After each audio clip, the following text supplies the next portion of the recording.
بسم الله الرحمن الرحيم الحمد لله رب العالمين وأفضل الصلاة وأتم التسليم على سيدنا ونبينا محمد ذي القدر العظيم وعلى آله وأصحابه وأتباعه إلى يوم الدين. اللهم فقهنا في الدين وعلمنا التأويل وألهمنا رشدنا يا رب العالمين.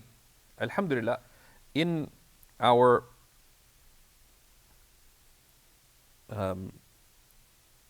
sessions on Maraqi al-Falah, Sharh Nur al-Idah, we've been looking at the ahkam of Jumu'ah.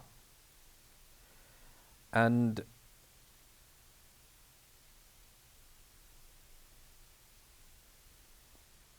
in this, we are now moving to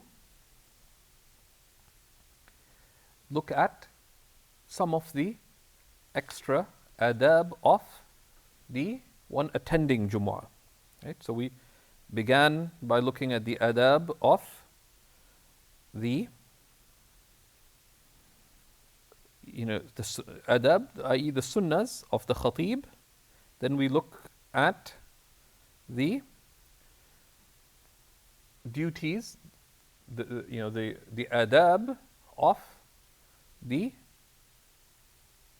musalli, the one who attends the khutbah. And these are,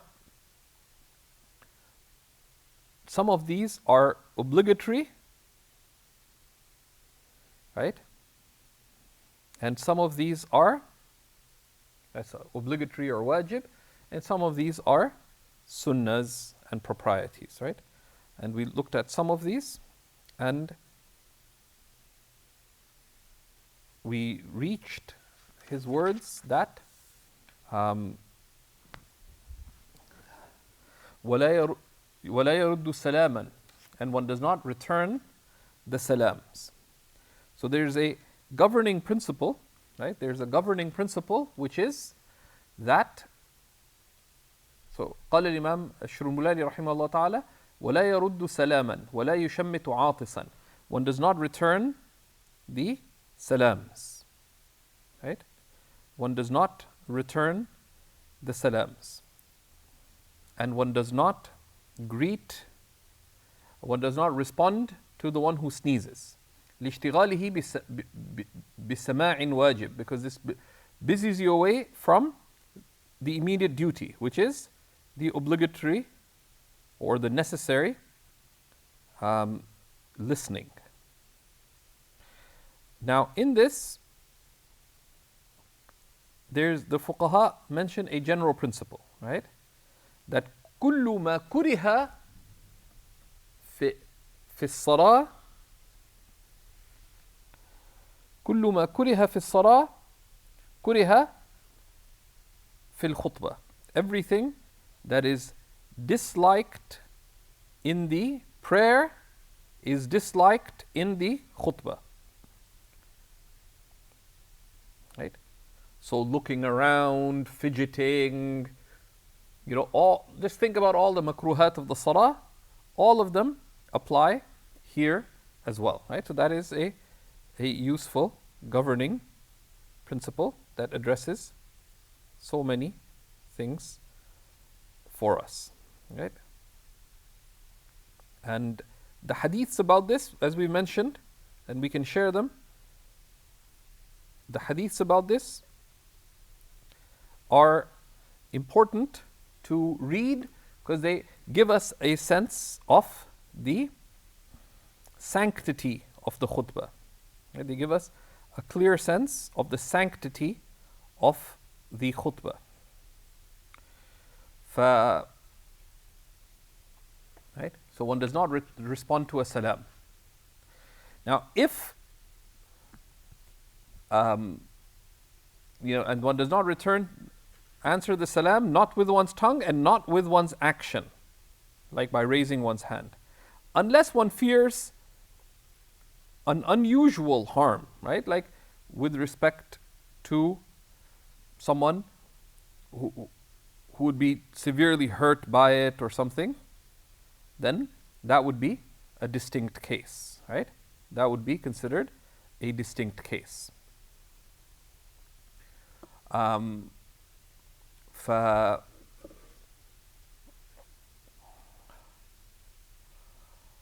قال في الحجة. This is a collection of فتاوى الحجة. كان أبو حنيفة رحمه الله تعالى يكره تشميت العاطس. Imam Abu Hanifa used to dislike responding to the one who sneezes. ورد السلام, and used to dislike responding to the salams. إذا خرج الإمام, if the imam comes out. Now, why would Imam Ash-Shurunbulali reference something like this where many details he doesn't? Because frequently these are less common details, right?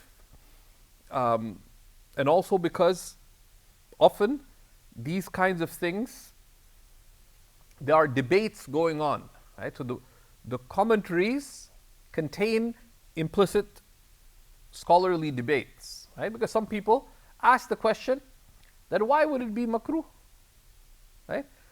The khutbah is one religious duty, this is another religious duty. So, but you know, there's also there's a legal answer, which is also what is the ruling of listening to, and the khutbah.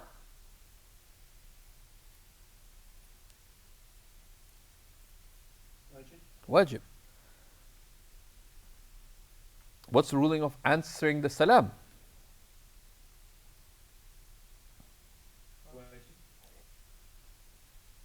Yeah, it's wajib or fard, right?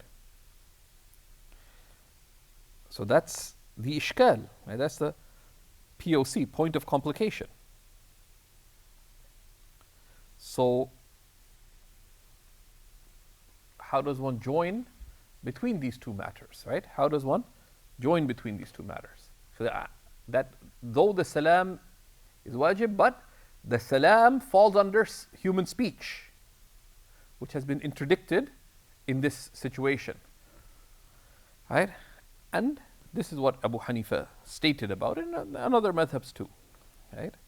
But that's, and because this is explicitly, the nas regarding this is explicit from a reliable work of fatawa, so he references it.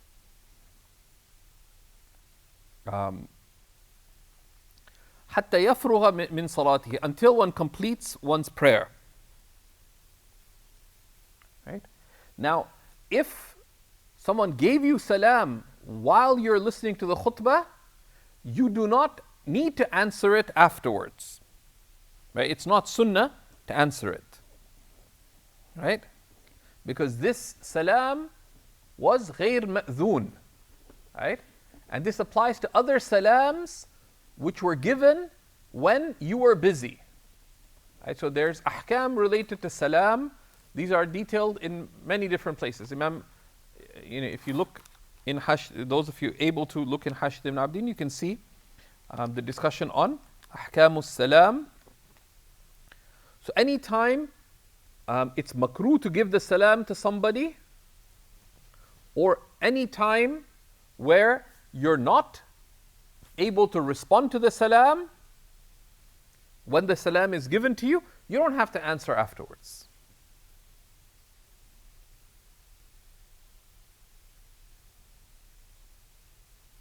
Right?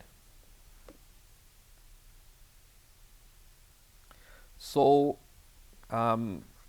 that's sort of a general governing principle, right? That's a general governing principle.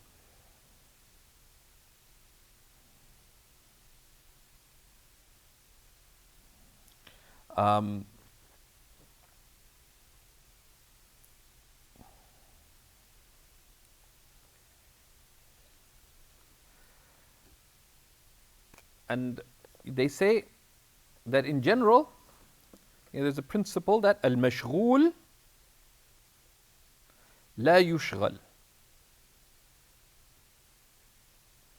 Right? That someone busy is not busied. So there's a whole slew of places where someone is busy, and they're either busy بعمل بعبادة أو عمل دنيوي.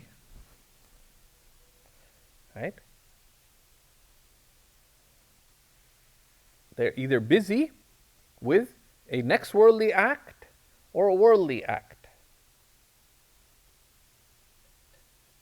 And when they're mashghul with it, right?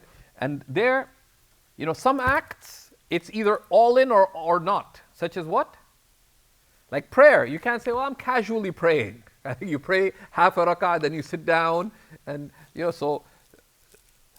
Umar Bhai decides to, there's some really nice raspberry croissants, but you say, I wanted to pray some nafil as well. So you do one rak'ah, eat half the croissant. You can't do that, right?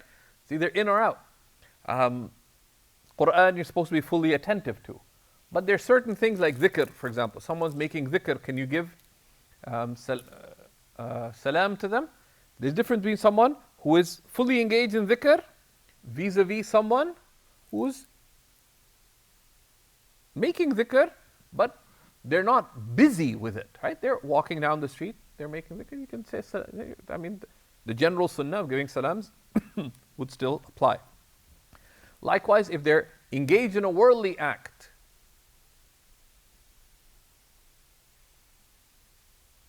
and people get confused about this, so we wanted to explain that they say, La salama ala ta'am. And the people of Sham know this a lot, but it's often you see, at least and these habits sometimes differ within the neighborhoods of Damascus, but where in our neighborhood, people say, La salama ala ta'am ya jama'ah, lakin assalamu alaikum. Like, so they know salam over food, but assalamu alaikum anyways. Everybody's looking up like, what just happened? It's one of those. So when it comes to, if people are busy with a worldly activity like eating, then what's makruh is when they're busy with eating. Such as what? If someone's about to put the chicken in their mouth, you say, Assalamu alaikum. What do you want them to do? Spit it out and they say, Wa alaikum assalam? Right? Which is, for in every situation where their immediate response to you would be haraj. Right? But someone's shopping. Someone's not consumed in it. Right? But someone's staring at a label and they're going through the list of labels and say, Assalamu alaikum. That'd be blameworthy. But when they looked at the label, they put it back in the, on the shelf, say, Assalamu alaikum, wa alaikum assalam, right? So, but in the khutbah, one doesn't, right? So the ahkam of salam are very important. There's entire treatises written on it. And you can find the ahkam al-salam in Shir'at al-Islam, which is a beautiful book. You can find the ahkam of salam in Kitab al-Adhkar, in Riyadh al-Salihin. We've frequently mentioned Mullah Ali al-Qari's commentary on Al-Hisn al-Hasin, has a lot of adab shar'iyya. There's also a book that I would recommend at least referencing these days, which is called, and we should share it, it's called Sharh Aynul Ilm wa Zaynul Hilm. Aynul Ilm wa Zaynul Hilm is by either a Central Asian or Indian scholar. It takes Ihya Ulumuddin and turns it into a matan, but rearranges it slightly too. It's a beautiful book. Some great imams commented upon it, amongst them Ibn Hajar al-Haytami and Mullah Ali al-Qari. And Mullah Ali al-Qari's commentary on it, which is in 2 volumes, is very beneficial. And he's a great Hanafi faqih, and there's many points of benefit. For things like this, you can find a lot of benefit in it. And other works. The Ahkam al-Salam. Okay.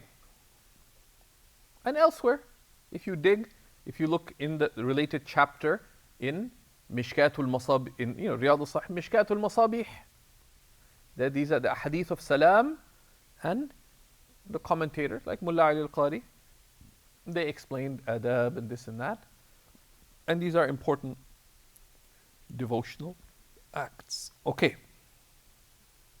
It says وَلَيْسَ مِنْهُ الْإِنذَارُ وَالنِّدَاءُ لِخَوْفٍ عَلَى أَعْمَى.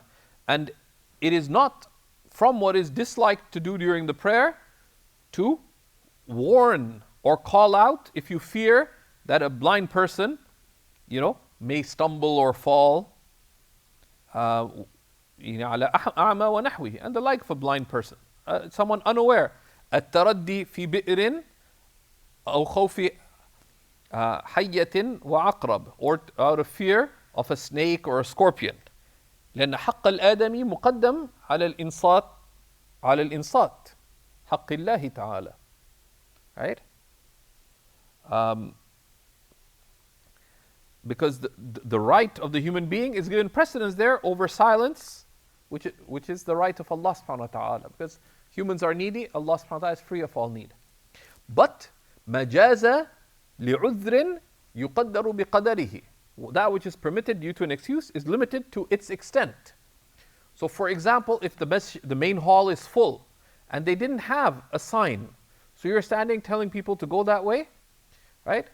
If you can just point, so smile and you point, then you just smile and you point. Make a sign, right? But properly, so sometimes, because if the hall is full and everybody is going to be lost, right? You could tell them, you could point, but you minimize it. But sometimes there may be an extraordinary circumstance, right? People are getting confused, there's a commotion, so you stand up. The masjid didn't appoint someone, so you stand up to tell people. For example, at some masjid, you say, you can go to the old musalla, please. Right? The minimum that's reasonably necessary. So that would be from that. Okay, then there's a question that's implicit. What about dua? And the reason, why is he mentioning the dua here?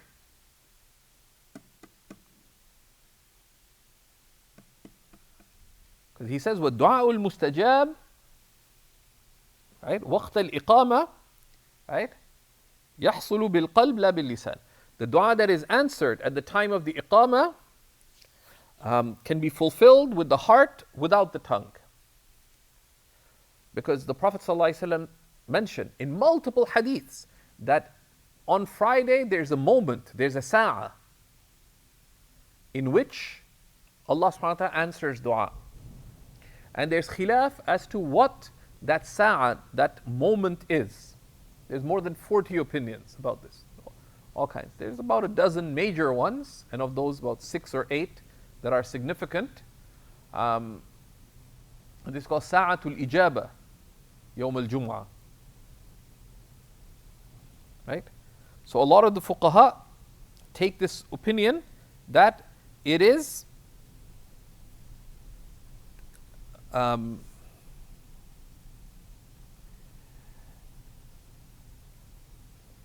said that it is between the khutbah and the prayer. It's between the khutbah and the prayer. Others said it's from when the imam comes out till the prayer is complete. Right? So there's many opinions about this. But amongst the strongest ones is, I'll just mention about 6 of the stronger ones, not necessarily in the order. So the one is that it's number 1, it's between the khutbah and the prayer. The other is from when the imam comes out till when the prayer is over, but not during the times when you have to be quiet. So for when the imam comes out, it would include, till the imam starts the khutbah, you engage in dua quietly to yourself. Right? Imam Shubai chooses with the heart without the tongue. Others says with the tongue but without making any noise. Third opinion is between the 2 khutbahs, during the sitting between the 2 khutbahs. A fourth opinion is that it is just before the adhan is given. A fifth is in the في الساعة الأولى, in the beginning of the day on Friday. The sixth, and a lot of the Salaf chose this, it's في الوقت المهمل, in the neglected time, which is after Asr on Fridays.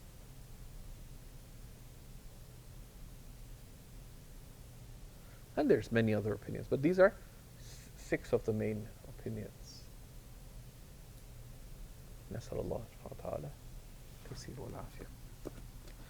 right?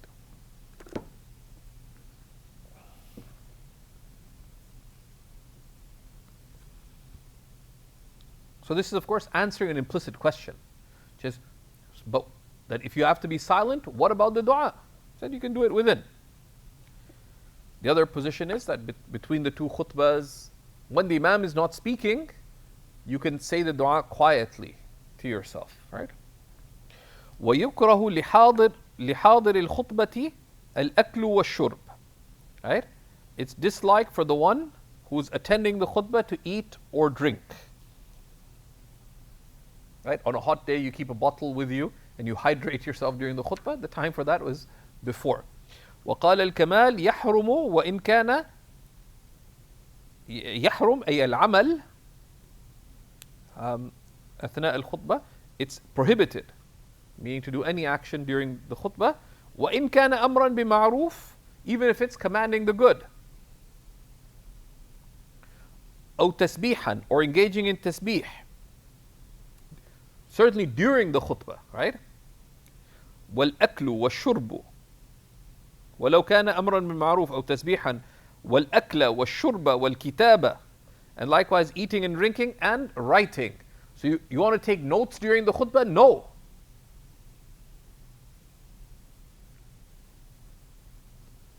That's not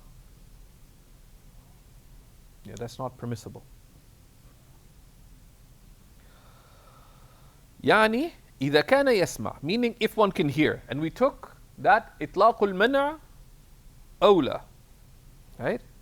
That the unconditional impermissibility is the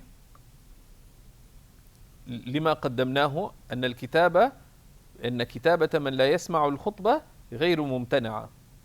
That writing or reading for the one who can't hear the khutbah is not prohibited. So that's not something you can condemn another for doing, but the more precautious opinion with the madhab is that it is unconditionally not allowed. So if you're sitting outside the masjid, for example, due to overflow and you can't hear, they don't have external microphones, external loudspeakers, it's still makruh tahriman to speak, to engage in other actions. وَكُرِهَ الْعَبَثُ وَالِالْتِفَاتِ, and fidgeting and looking around is makruh. فَيَجْتَنِبُ مَا يَجْتَنِبُهُ فِي الصَّلَاةِ, right? So one avoids all that one avoids in the prayer. وَلَا يُسَلِّمُ الْخَطِيبُ عَلَى الْقَوْمِ إِذَا اسْتَوَى عَلَى الْمِنْبَرِ, and the khatib does not greet the people when he rises on the minbar.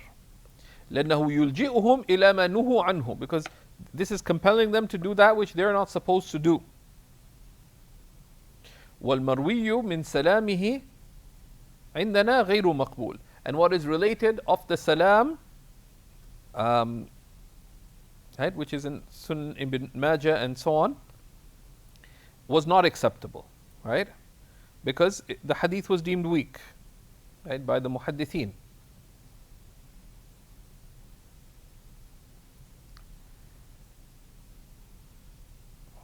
Right? Sorry? I just thought this. I have a footnote from I'dad al-Sunan, quoting Hawan, the Nawawi.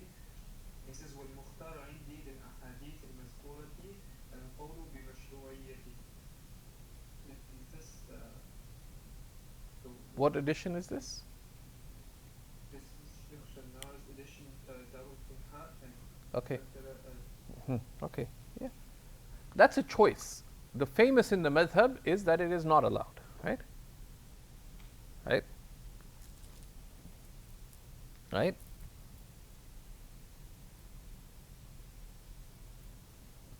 That is the stronger position in our madhab. Now, there is a minority of Hanafi ulama that classically, who ممن تقوم به الحجة في المذهب, did say that one can give the salam. And Tahtawi quotes this from Sahib al-Jawhara, Sahib al-Jawhara al-Nayyara, al-Haddadi, right, and others. But it's a less strong opinion within the madhab. right? But the asl of the ikhtiyarat of the... Now, al-Haddadi is not a mujtahid in the madhab, right? So his choice, one has to look at what it's on the basis of, etc. But al-asl أنه لا يعدل عن دراية إن وافقتها رواية. One does not leave textual evidence that appears to be one way or the other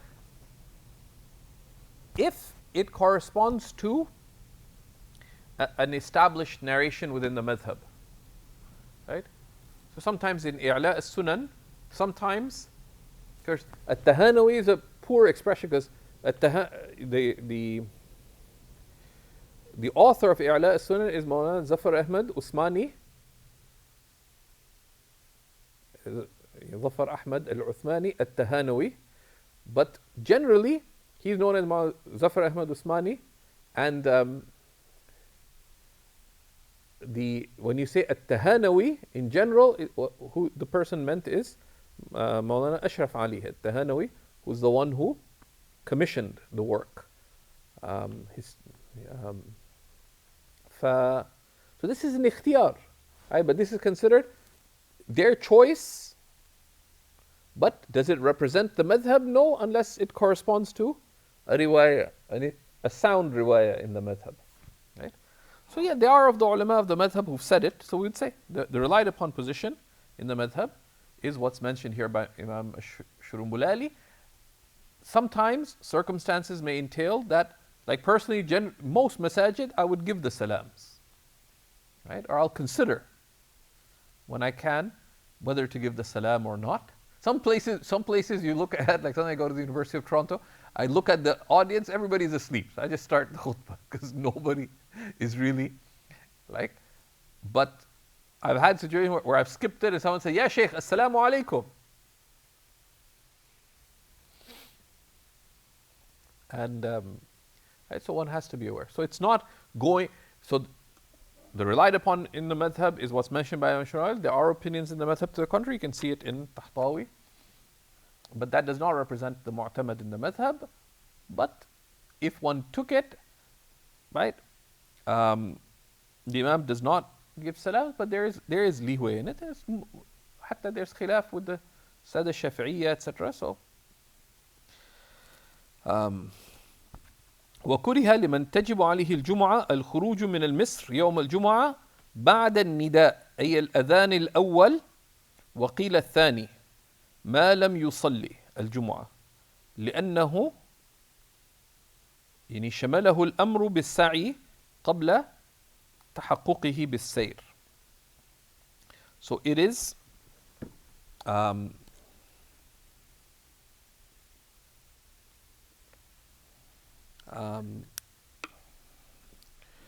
it is prohibitively disliked, right,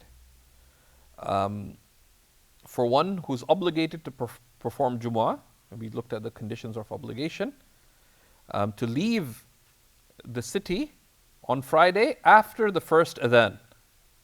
And others said the second adhan, but that's a weaker opinion, unless they pray Jumu'ah. Because they are encompassed in the command to hasten to the Friday prayer, right? And the exception is, right? إلا إن خاف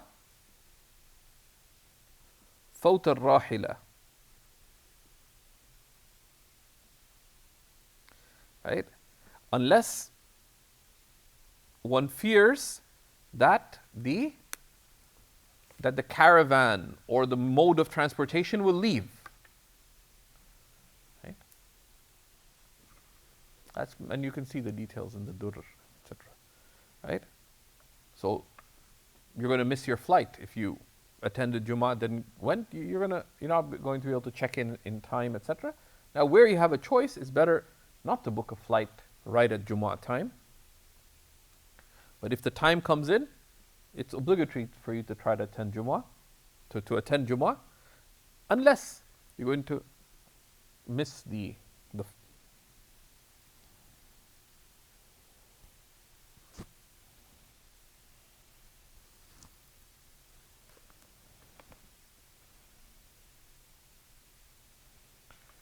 And the condition is that one leave the city limits before dhuhr time enters. وإذا خرج قبل الزوال فلا بأس به بلا خلاف عندنا. If the traveler leaves before zawal, i.e. before dhuhr time, there's nothing wrong with it without difference of opinion in our madhab. Right? But خلافا للشافعي. Right? Right? حيث منع الخروج بعد الفجر. Right? That if Fajr time enters, Friday has come in. So you must pray the Friday prayer. Right? So if you initiate a journey in the morning in the Shafi'i school, then you have to make sure you catch Jumu'ah, whether in your own city or elsewhere. And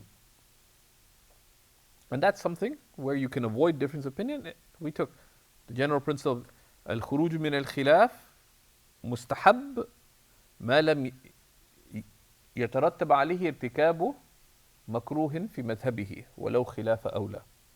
Right? Avoiding the difference of opinion avoiding difference of opinion is recommended as long as it does not entail falling into something disliked in one's own madhab, which would include leaving a sunnah, etc., even if it's something somewhat improper in one's madhab.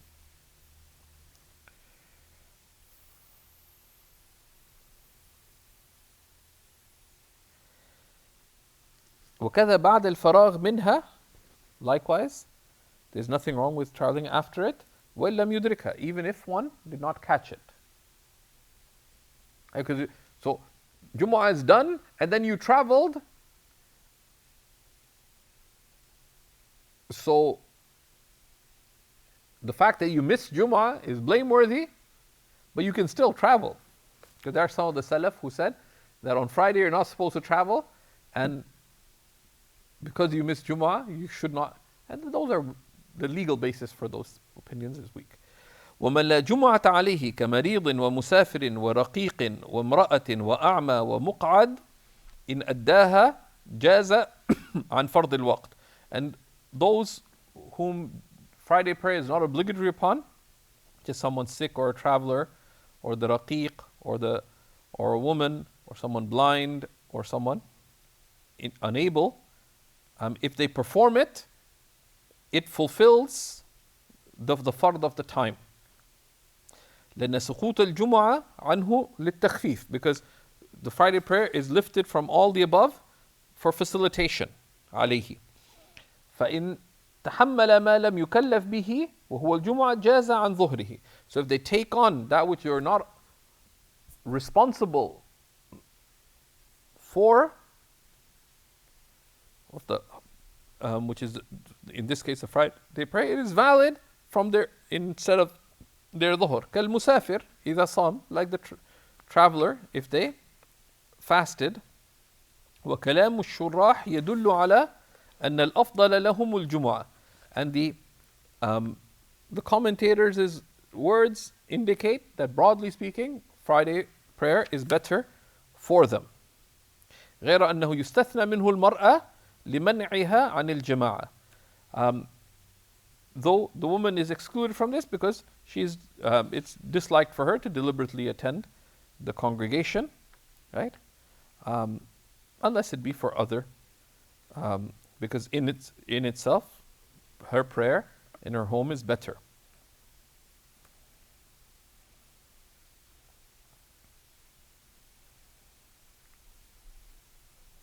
وَمَنْ لَا عُذْرَ لَهُ. So for the traveler has greater reward in praying Jumu'ah, if they can, right? That's the most significant.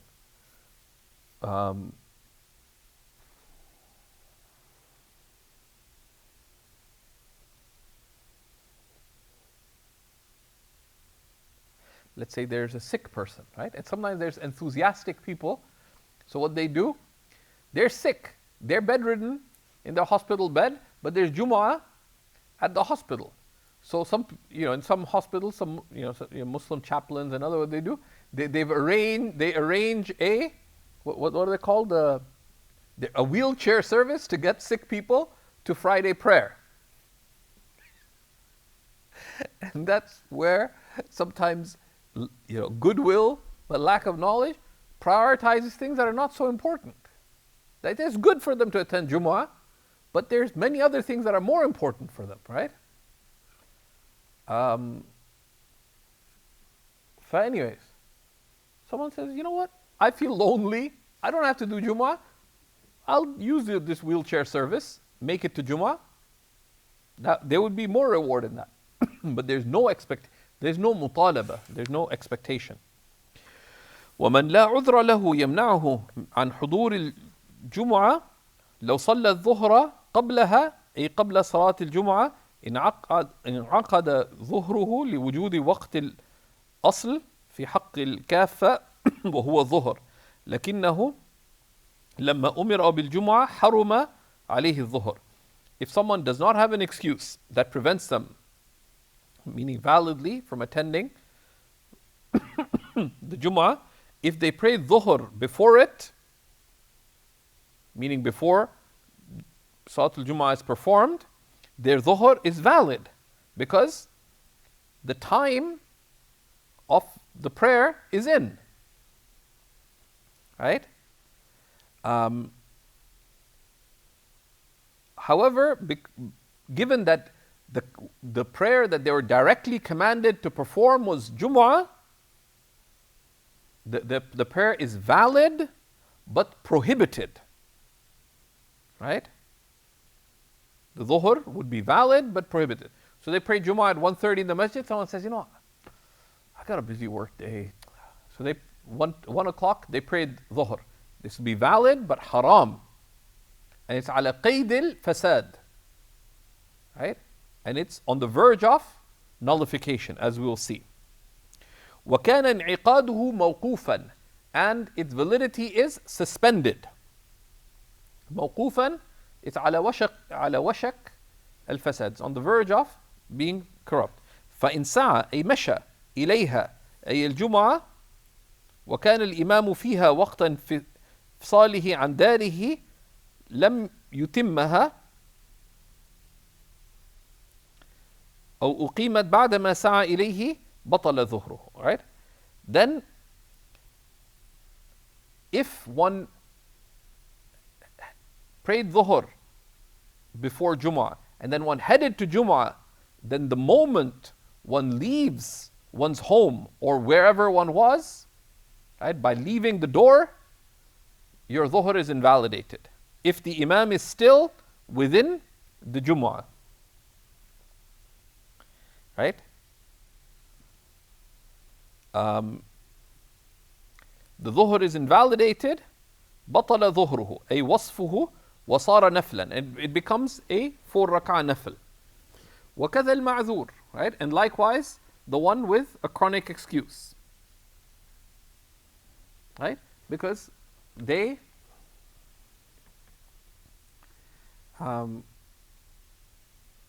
also had to do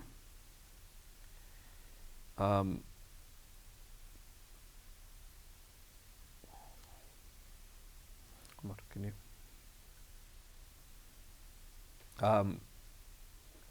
the excuse here, what does it refer to?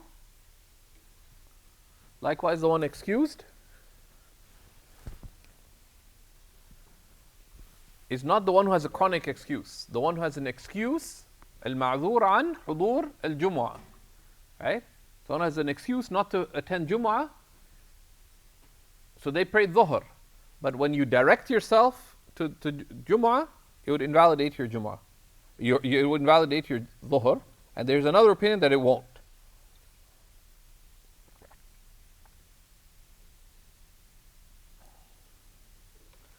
Right?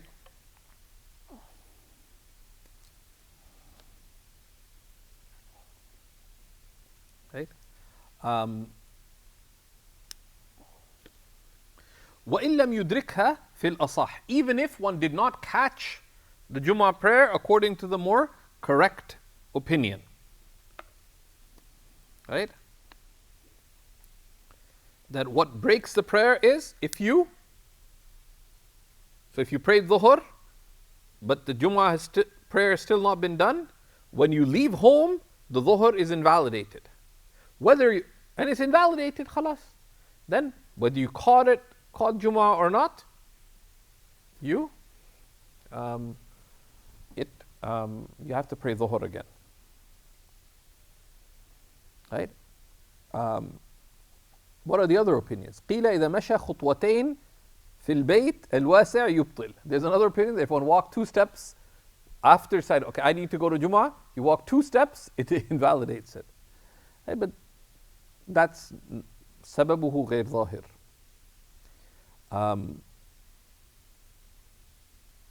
ولا يبطل إذا كان مقارنا للفراغ منها كما بعده. Right? Your dhuhr is not invalidated if you decided once the Jumu'ah was done, or if you decided to go to Jumu'ah after the Imam was done. Right? أو لم تقم الجمعة أصلا, or no Jumu'ah was taking place. وقال لا يبطل ظهره حتى يدخل مع القوم. Right? And the Sahibain said that the Jumu'ah is not invalidated if one the Dhuhr is not invalidated until you caught the prayer with the Jumu'ah congregation. وفي رواية حتى يتمها. And another narration, until you finish praying Jumu'ah.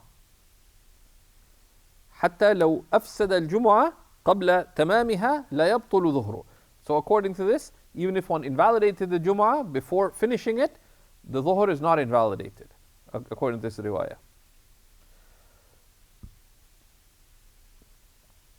So the relied upon position is the position of Imam Abu Hanifa here. However, the position of the Sahibain, if someone said, you know what, I used to, they have a difficult case, and I'm not going to describe them. In those cases, someone capable of giving fatwa could consider the individual case. But those individual cases cannot be generalized unless there's umum al-balwa. But those things are for the muftis of the age, not for any old person playing fiqh. Right?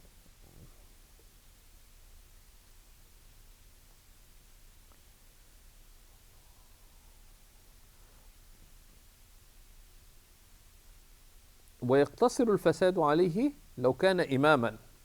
Right? ولم يحضر الجمعة من اقتدى به في الظهر. And if a group of people prayed together, which they shouldn't have, right? So they prayed Dhuhr together instead of Jumu'ah. But then the Imam decided to go to Jumu'ah. He finished it validly. فَسَقَطَ الظُّهُرْ عَنْهُمْ. So for him, if he goes to Jumu'ah, the congregation's Jumu'ah is not invalidated. So let's say there's a surgeon and the medical staff. They had a surgery coming up. So what happens? They prayed Dhuhr. And they did it in congregation. Because they have surgery coming up, they weren't able to do Jumu'ah. But then, before the surgery starts, they replace the surgeon because it's more complicated. They got a senior surgeon, not just regular surgeon. See, the regular surgeon, he already prayed Jumu'ah. He prayed Dhuhr. Says, you know what? I can catch the second Jumu'ah downstairs. So he goes down. By his heading to the Jumu'ah, what happens to his Dhuhr? It's invalidated. But the other medical staff who prayed, their prayer was completed behind the Imam, correct? So in this case, the Imam's prayer was invalidated after the fact because it was valid but fasadan mawqufan because they are in general expected to pray Jumu'ah. Now in this case, the medical staff has a udhr, right? Has a udhr. They have to do X number of surgeries, etc. Now, properly speaking, everybody takes breaks, right? in a Muslim country, surgery should not be scheduled, unless it's an emergency situation, surgery should not be scheduled during Jumu'ah time. A Muslim doctor should schedule their surgeries around their, their discretionary surgeries, around their religious duties. Everybody takes breaks, typically, right? So outside of emergency situations, people take breaks. Even in long surgeries, people step away because you cannot concentrate for 4 or 5 hours at a time, generally. There's exceptional cases. So, so there's akhlaq, there's ethics for doctors, and there's akhlaq and adab for doctors, and there's good guidance related to this, particularly by some of the contemporary ulama, that people need to be made aware of in those situations. But in general, that outside of emergencies, Muslim hospitals, but also Muslim doctors as individual and other medical practitioners should schedule their breaks around their prayer times. If Muslims are in those kinds of situations, give a minimum khutbah at the hospital, right? You don't have to give a 10, 15-minute khutbah. You give a khutbah بقدر حال الحاضرين. So give a khutbah that's dignified. It's not just, like a rifle khutbah, but fulfills the arkan al-muttafaq alayha, even the position of the sahibain, etc., avoids the khilaf of the Shafi'is. You can do that in a 2 or 3 minute khutbah. Right? Or you can do it in less than that too, but 3 minute khutbah, 4 minute khutbah. People keep the prayer brief but dignified. People can be done in less than 10 minutes. And they do that in some of the masajid, some of the hospital systems. Like the Jumu'ah and the khutbah take 6 or 7 minutes. Very efficient. So they do the brief khutbah, and sometimes they'll do a longer one because there's other people in the hospital and stuff. Right? Okay.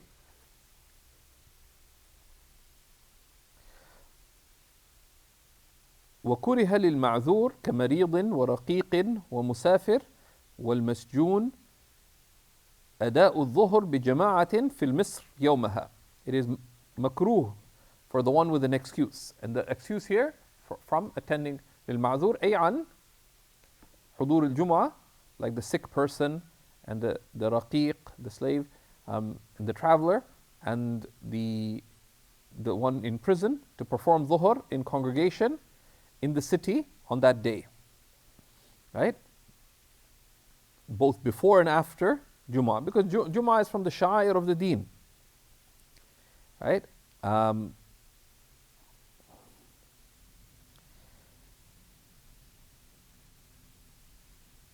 Right? And the qaid here, fil Misr, in the city, right, indicates what? That for travelers, during their travel, it would not be disliked, right? Right? Travelers, during their travel, or for people who live in villages or in the countryside, or people are camping, they do dhuhr in congregation, right? So this is something important, right? Like we've had situations where, we've been at a retreat or something on a Friday. Do we do dhuhr in congregation? The answer is yes, because it's disliked in the city to pray dhuhr in congregation. So that medical staff should not have done that, right? Okay. ويستحب له تأخير الظهر عن الجمعة. It is recommended for those who have an excuse to delay their dhuhr till after the Jumu'ah is held. فإنه يكره له صلاتها منفردا قبل الجمعة في الصحيح, because it's disliked, meaning somewhat disliked, to pray dhuhr before Jumu'ah is held, because there remains a possibility that you could feel better. And you had an excuse, but then you suddenly feel better. So etc. But this is somewhat disliked, as I think Tahtawi mentions it too. The karaha is of tanzih, because it's recommended to delay it. So it's makruh tanzihan to pray dhuhr if you have an excuse from attending Jumu'ah till after they do Jumu'ah.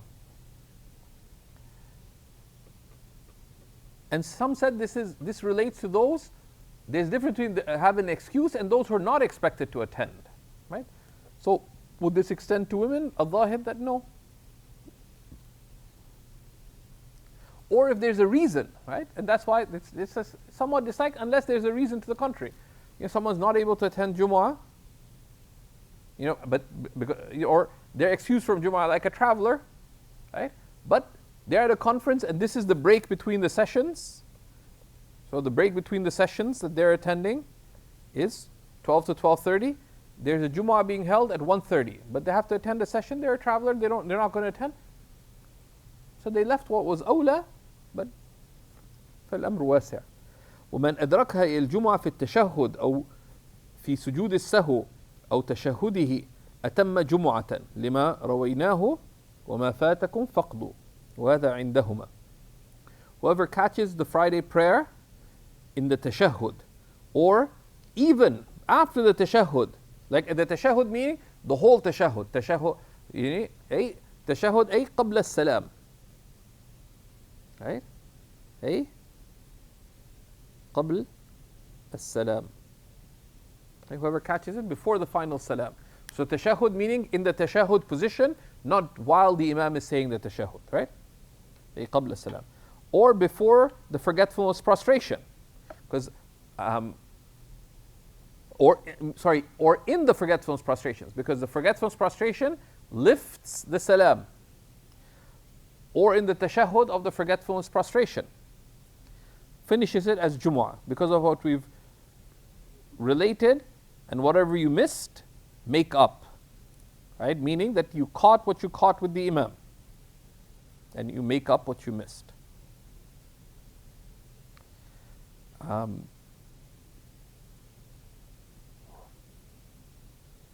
وهذا عندهما. This according to the Imam and Abu Yusuf.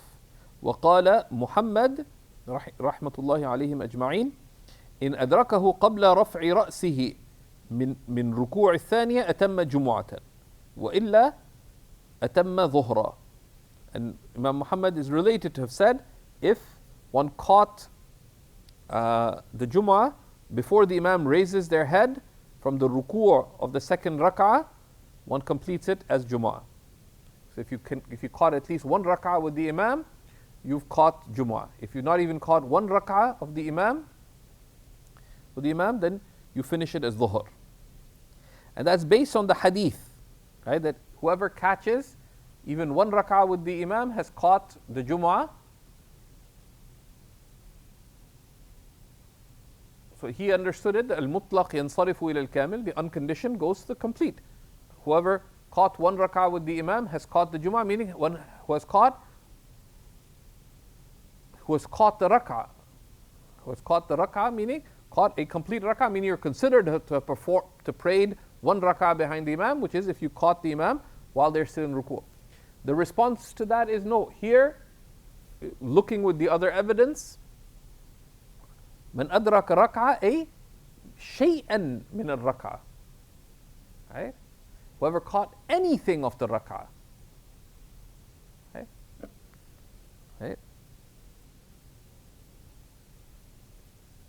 Given the other evidence, right? Like the previous hadith. Well, that's discussed in the works of Khayf. Tahtawi discusses a little bit of it in the footnote. Imdad goes into it a little more. The relied upon position is what's mentioned in the matan. وَفِي الْعِيدِ يُتِمُّهُ اتِّفَاقًا. In the Eid, they all agreed you're considered to have caught Eid because Eid does not have a substitute.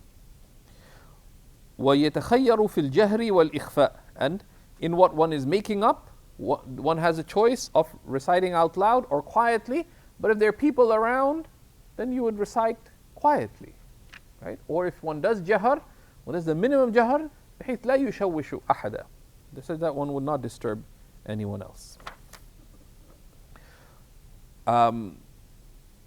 وقال صلى الله عليه وسلم لا يغتسل رجل يوم الجمعة ويتطهر ما استطاع من طهره ويدهن من دهنه ويمس من طيب بيته ثم يخرج فلا يفرق بين اثنين ثم يصلي ما كتب له ثم يسكت إذا تكلم الخطيب إلا غفر له ما بينه وما بين الجمعة الأخرى. رواه البخاري. The beloved Messenger sallallahu alaihi wasallam said, no person, no man does ghusl on Friday, and then ويتطهر, and then they purify themselves as best they can, right? Right? And they differed on the meaning of وَيَتَطَهَّرْ here. Some said they do ghusl, وَيَتَطَهَّرْ, and purify them as best they can, meaning the waw here has a meaning of aw, meaning they do ghusl, and if they can't, they do wudu. The other meaning of yatatahhar here is that they do ghusl and they engage in the other acts of cleaning themselves. Because the minimum ghusl, is the ritual act, and they clean themselves as best they can, meaning يبالغ في الغسل. One does the ghusl more thoroughly. بأن يستعمل نحو الصابون. They use soap, shampoo, whatever, right? But also one does the other acts of tanzif, the other acts of cleansing oneself, cutting one's nails, trimming one's bodily hairs, and taking particular, so nails, armpits, pubic hair, right, etc.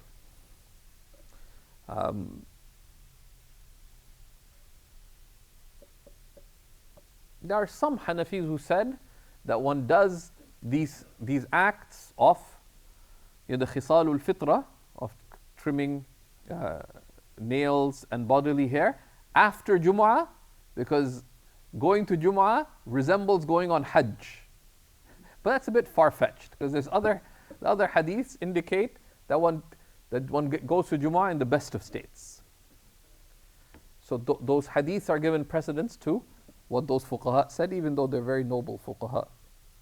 Wallahu a'lam.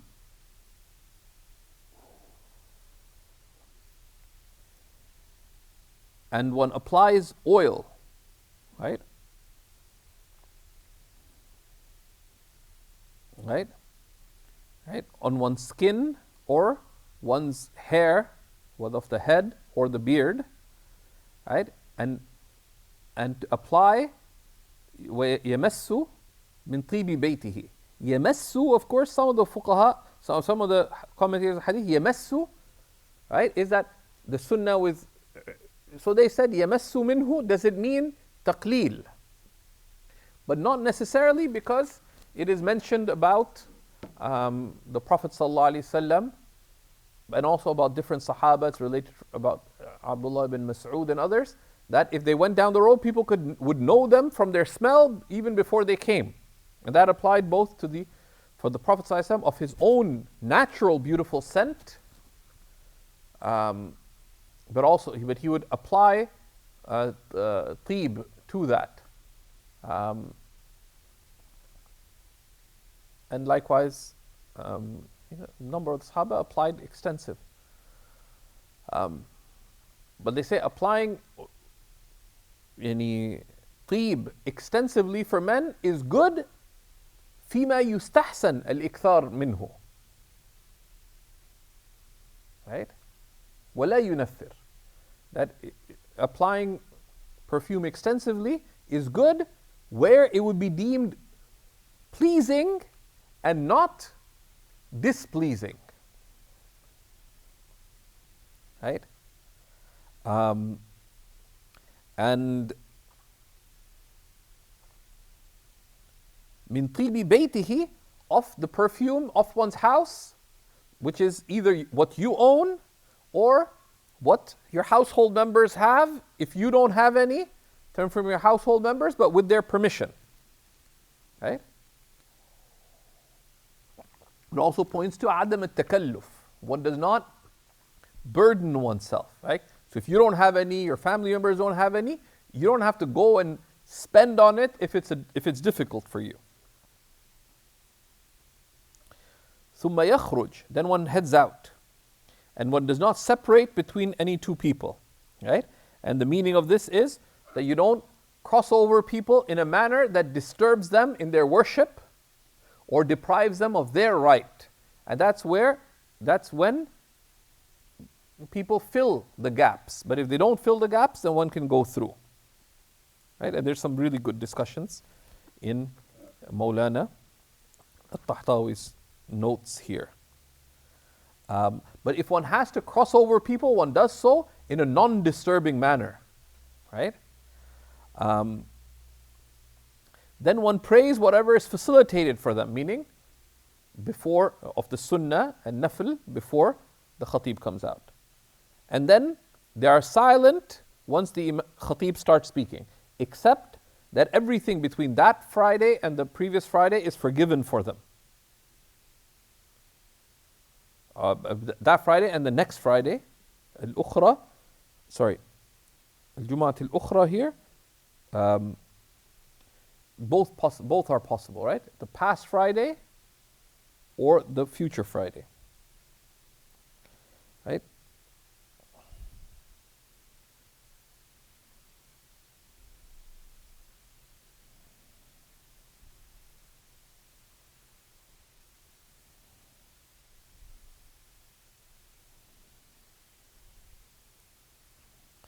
Right? And there's a narration in Ibn Hibban, Tahtawi refers to that the previous week is forgiven and 3 days after.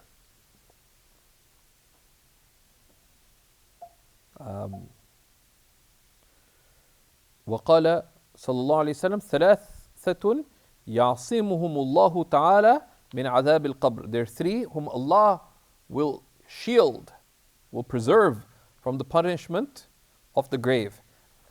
المؤذن والشهيد والمتوفى ليلة الجمعة. The mu'adhin, and the martyr, and the one who dies on the night of Friday. The mu'adhin is al-muhtasib, who does it for the sake of Allah subhanahu wa ta'ala.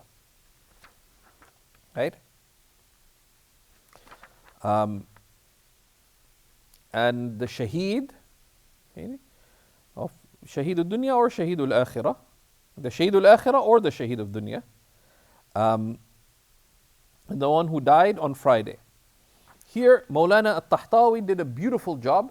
I'd request, not just encourage, I would request to please read this section. Right? Imam al-Tahtawi mentions a takmil.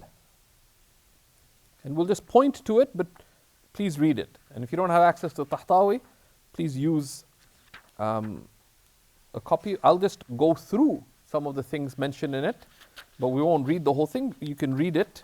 So one is trimming one's nails. Right? Trimming one's nails and shaving one's armpit hairs and one's pubic hairs is there's a munasabah for Friday, because this is recommended to do each Friday as a general rule, right? That it's good to do each Friday, but if somehow your nails grow fast or your pubic hair grows fast and it goes beyond the hadd al-masnoon, then one should do it more than that, right? But but typically one fulfills, it's good to do it each Friday, right? Right? And so it's recommended to trim these three: nails, armpit hair, pubic hair, weekly, and the best day for that is Friday, because it's from the Kamal al-Tanzif. that is encouraged for Friday. Number 2, if one does it each 15 days, meaning twice a month, it is not disliked. Delaying it beyond that is somewhat disliked. And delaying it past 40 days, or when they would be considered long, according to other ulama, in either of these two cases, it would be sinful. Why? Because the Prophet ﷺ told us to keep these things trimmed. And one can, of course, nails, you don't remove the nails, but you trim them, right? So that they don't, and you can see the details. You can either trim the private hairs, armpit, and private parts, or you can shave, right? Or you can pluck. All three fulfill the sunnah, right? And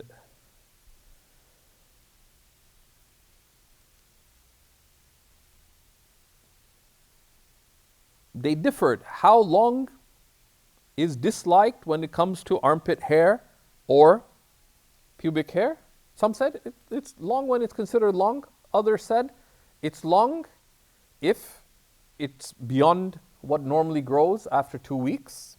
Others said it's long when you can grab it,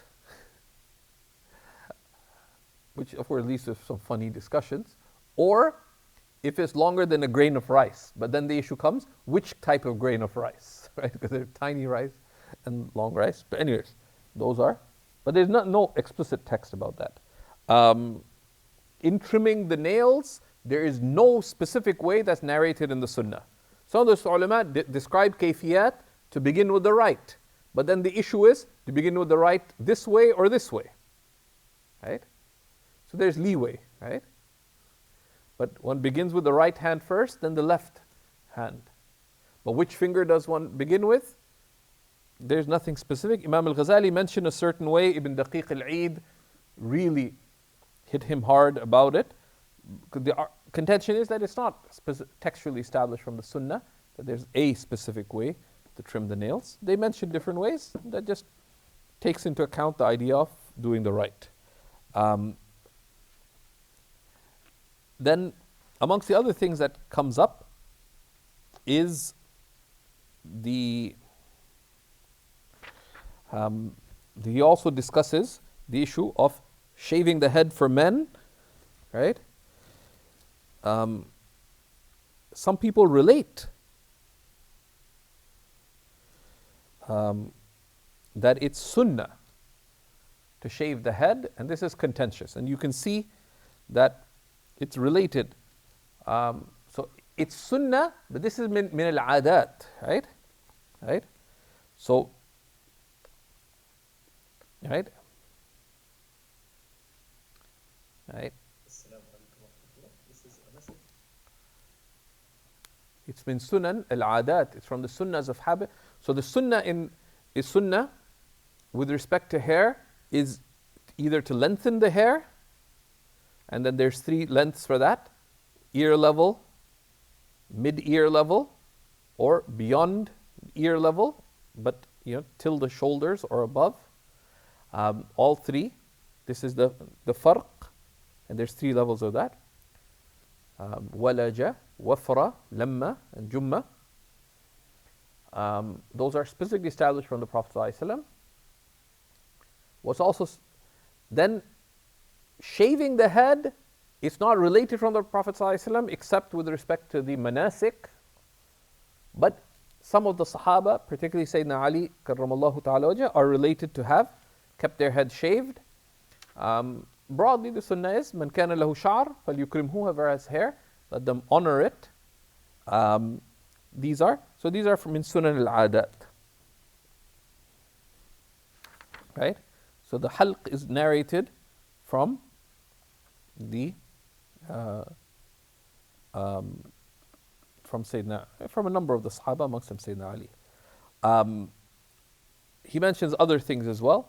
Amongst them, the mustache. One the ulama, there's different narrations with respect to the mustache. One is to cut the mustache when it's long, so basically to cut it so that it's above the lip, and that's al-qadr al-muttafaq alayhi, that to trim the mustache so that it doesn't hang over one's lips. Then the hadiths have come in three ways: to trim the mustache, to thin the mustache, which would be to trim it so it's not as thick, but that is, you cut it so it's not over one's lip, plus trimming it. Number three is to shave it, halq. Al-sharib, it's also called ihfa, and there's ikhtilaf about that. Right? And some said that halq and ihfa are different, that halq al-sharib is completely, ihfa is that one trim it, and they're all, and there's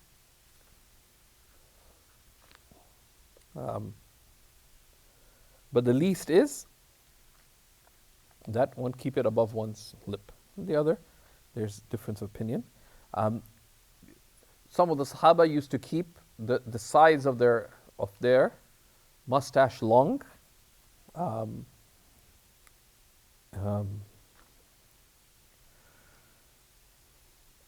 that's called the sabbalain.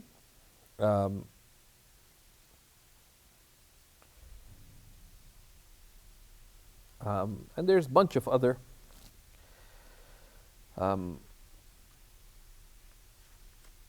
other issues you can read. For men,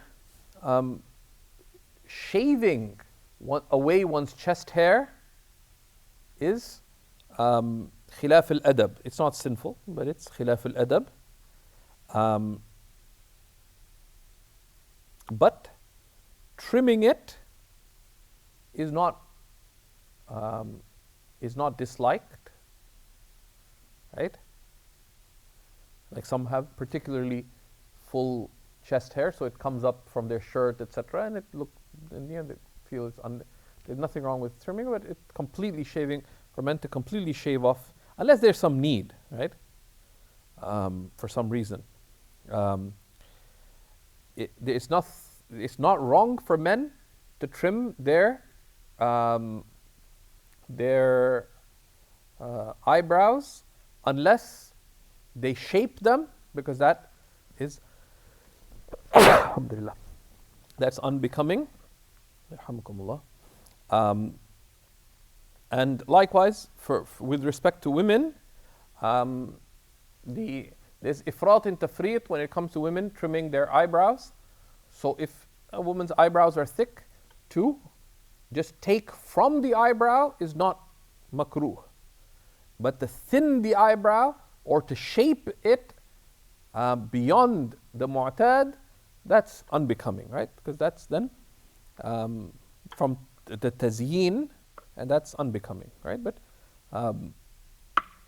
if someone has double eyebrows, there's nothing wrong with that. That's how. But if someone removes that, or that one has particularly thick eyebrows and one takes from them, ila haddin mu'tad, that's fine. But to sort of thin and shape them, that's unbecoming. And that's outside the scope here. Also, if one has a lot of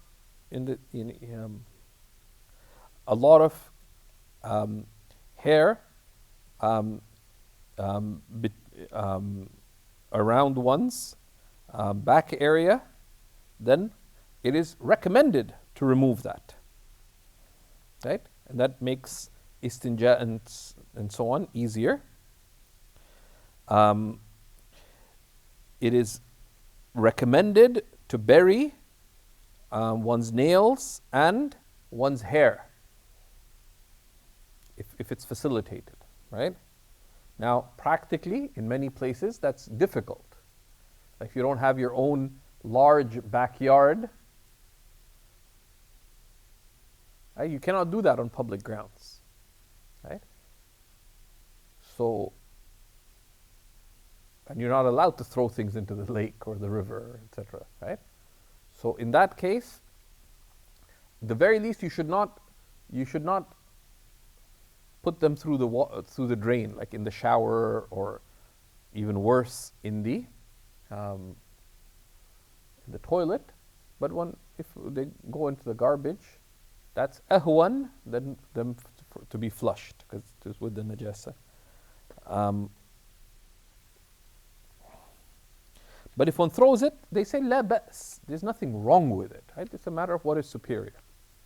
So if someone has a large garden, whatever, one buries it a little bit, it will decompose. And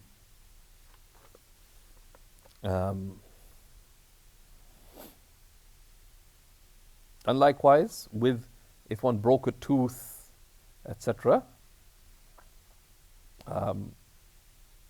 it's, or any other, someone lost a finger, or etc. The sunnah is to bury it. And then we reached Babul Eidain. We'll stop there. Any questions?